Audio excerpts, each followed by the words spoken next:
Fala galera, eu aqui de novo, Psiconamente 2019, voltando pra vocês com todo o coração e com todo o amor. E hoje eu quero começar do começo, tipo, da onde que surgiu a psicologia. Mas antes de falar isso, eu quero agradecer a todo mundo aí que tá curtindo, que tá acompanhando, que tá incentivando a gente a continuar com o programa.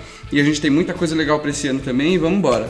E esse ano a gente resolveu mudar o cenário, como sempre, a gente muda o cenário em toda a temporada e colocamos esse, e vai ser esse, talvez, eu acho, não sei. Vamos ver. Vocês gostaram? Diz aí.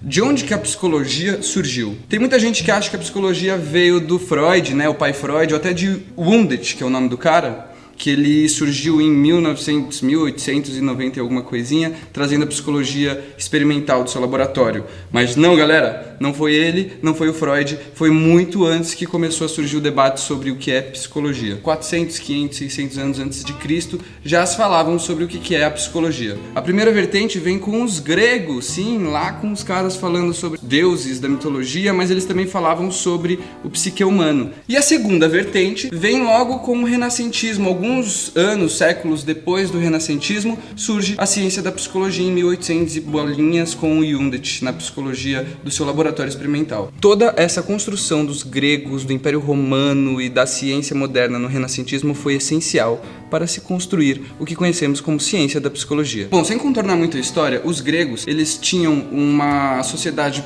política, social, econômica e filosófica muito avançada para a época. Possibilitou com que eles pudessem discutir questões filosóficas e espirituais. E caras como Sócrates, Platão e Aristóteles influenciaram muito saberes e entenderes dessa época da psicologia. Psicologia vem do grego, psique significa alma e logos, razão. Esses foram os primeiros conceitos que basearam-se no que era psicologia para os gregos. Eles tentavam entender o que era o espírito e a alma. Na época de Sócrates existia um movimento que chamava-se pré-socrático, que era uma discussão entre os idealistas e os materialistas. Eles tinham uma discussão a respeito já da psique humana, mas eu não vou me aprofundar. Aí veio o grande Sócrates e pôs uma ordem na bagaça toda e fez a seguinte pergunta, que é a pergunta que norteou muitas coisas. O que divide o homem do animal?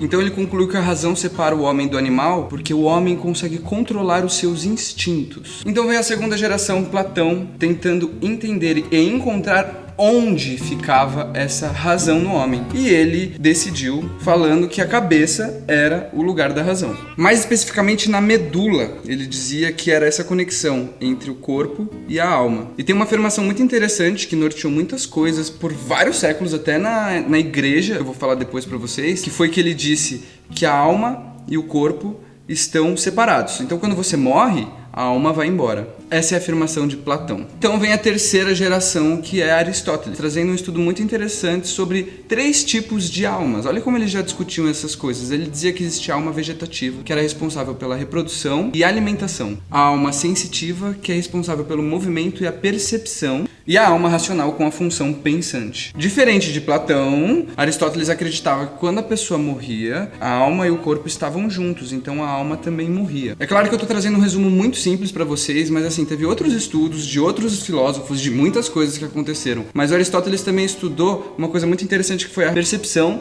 e sensação. E ele escreveu isso num livro dele que chamava De Animas, né, que é a alma, ânima. Pode dizer que esse foi o primeiro estudo escrito de psicologia da história da humanidade.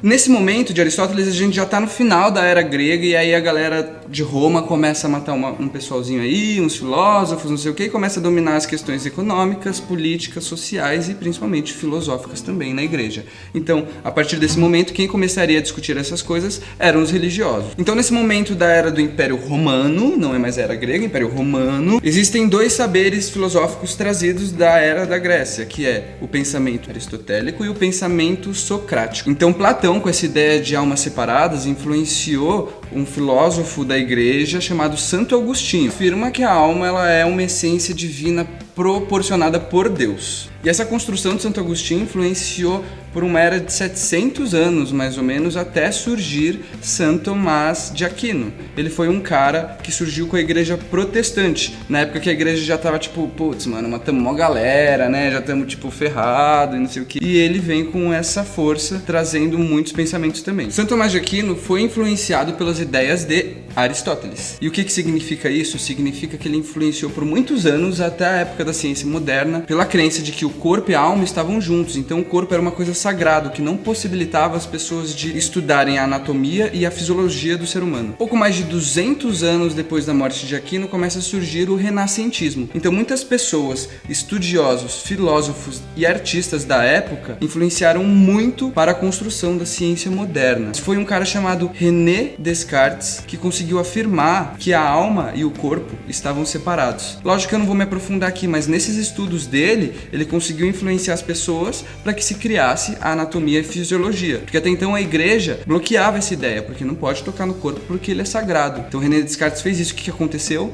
A gente começou a estudar a anatomia do cérebro. Começou a entender muitas coisas interessantes e aí foi um grande passo no avanço da psicologia como ciência. Surgiria só em 1800. O renascentismo era 1300, 1400, então demorou. A gente pode dizer que a psicologia é uma ciência bebê comparada com a ciência de física e química, mas ela surgiu com essa influência da anatomia e da fisiologia. Mas como o vídeo já tá ficando grande, eu vou falar sobre isso na próxima semana, que eu vou falar da história da psicologia na ciência moderna. Essa foi a primeira vertente, que foi da Grécia e do Império Romano, e a segunda vertente quando surge a ciência moderna, com os métodos científicos e com a mensuração e com toda a capacidade de a gente conseguir reproduzir as coisas da ciência para outras pessoas fazerem também. Mas a semana que vem, é isso aí, galera, o vídeo tá acabando, eu espero que vocês tenham gostado. 2019 tem muita coisa, a gente quer falar muito sobre psicologia, a gente percebeu que as pessoas gostam e visualizam muito a questão da psicologia, do estudo mesmo, então é isso que a gente vai focar. Eu espero que vocês curtam, compartilhem e falem pros amigos, Psiconamente voltar, legal! É isso aí, galera, muito obrigado e até semana que vem, falou!